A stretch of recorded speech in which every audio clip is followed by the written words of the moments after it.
Well, everyone, thank you for tuning in to the Tattooed Chap. So there's a few things that I think are really important for you as a chaplain to implement into your life for both you and your family so that you and your marriage and your relationship with your kids can thrive as you pursue God's calling.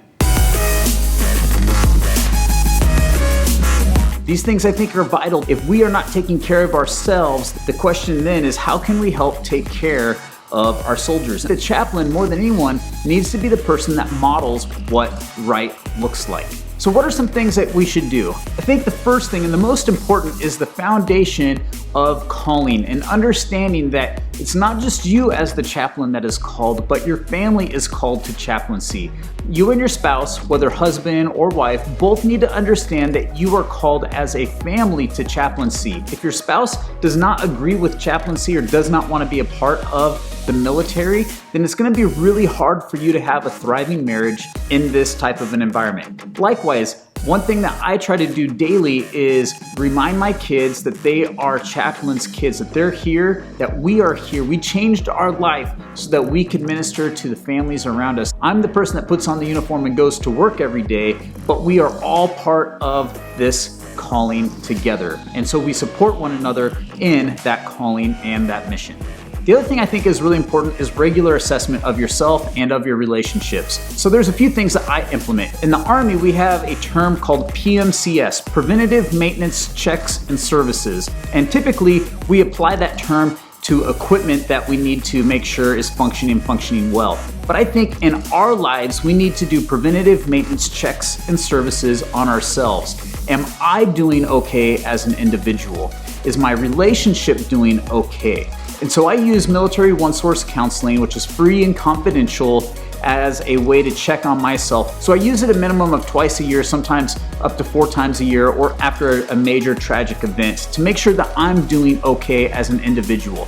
I may feel like I'm okay, but it's the counselor's job to look for anything that might be a red flag or something that maybe I need to work on that I'm not quite fully aware of. The other thing I think is really important is knowing your training schedule and ensuring that your family knows and understands your training schedule too. My family knows when we have big training events, when we're going to the field or we have an exercise and when we're going to be gone. I don't want my kids growing up hating the military because they took dad away. So anytime we have a field exercise or a big training event, we typically do some kind of cool family outing the weekend before I leave or the few nights before I leave, and then we plan something big for when I get back. Maybe that's going to Chuck E. Cheese, maybe that's going on a hike and a picnic or a camping trip, maybe Great Wolf Lodge. We've done a lot of different things, but we try to make it fun and exciting so that the kids know that there's gonna be some investment into the family and it's gonna be fun.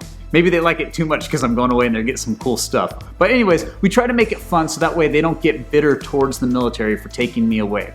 On a similar note, in our family, we try to have regular date nights. We'll try to have a regular date night, whether it's once every 2 weeks or once a month. We really try to guard that time. And if I'm weak in any area, it's the regular date night. And it's something that we work on and that I highly encourage. Similar to the date night, we also guard family time. So a couple nights a week, we will do a family meal where there's no electronics on and we sit down and have a family meal at the table, really investing in each other, asking each other how we're doing, diving deep into our lives and our likes, our frustrations, things of that nature. When I get home, I put my phone up in my room and I don't check it right away. I keep my phone away from me and where I can't hear it or anything, and I'll check it back after an hour and a half and see how things are going. But my family is my priority when I come home, and I don't want to be distracted by silly texts that can wait 30 minutes. You know, whether it be social media or texts from extended family or friends, just updates of what the unit's going to be doing tomorrow for PT. That stuff can wait an hour and a half. And if it's a big emergency, there's other ways to get a hold of me. And if it's a massive emergency, and if someone really needs me, then someone can come get me. That's one way that I show my family that they are number one on my list. The other thing that I do is I give my wife the ability to call me out if I am acting inappropriately. Let me explain. Sometimes we have very stressful moments.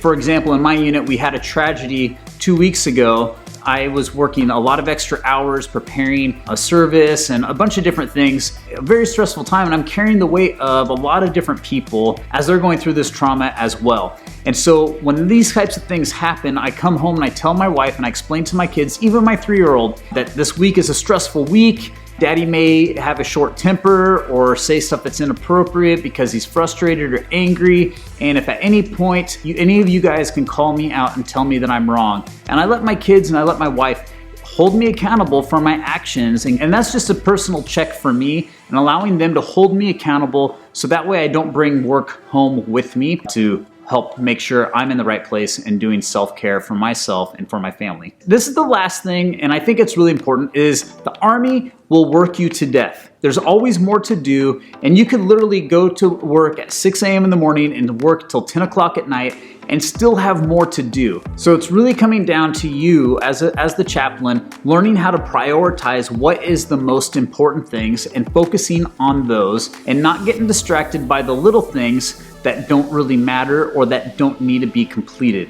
So it really comes down to saying yes to the best, learning what can fail, if that makes sense, and then what can't fail. It also comes down to learning how to manage and lead your unit ministry team, your religious affairs NCO, learning how to work together and not carry everything. Sometimes we have a tendency to do that and not really utilize the skill set of our religious affairs NCOs and specialists. We are a team. It's not the Drew show and then they're here as a sidekick. No, we are a team that are supposed to minister to our unit. Let's make sure that we divvy up the work appropriately and utilize them to the best so that way they can make an impact as well as us. And most important, and it kind of ties back to the first one, which is calling, is investing into you and your family's spiritual life. If that is off kilter, then you're gonna feel it in every aspect of your life and your ministry. Make sure the basics are taken care of before you start doing all the other stuff. Your relationship with God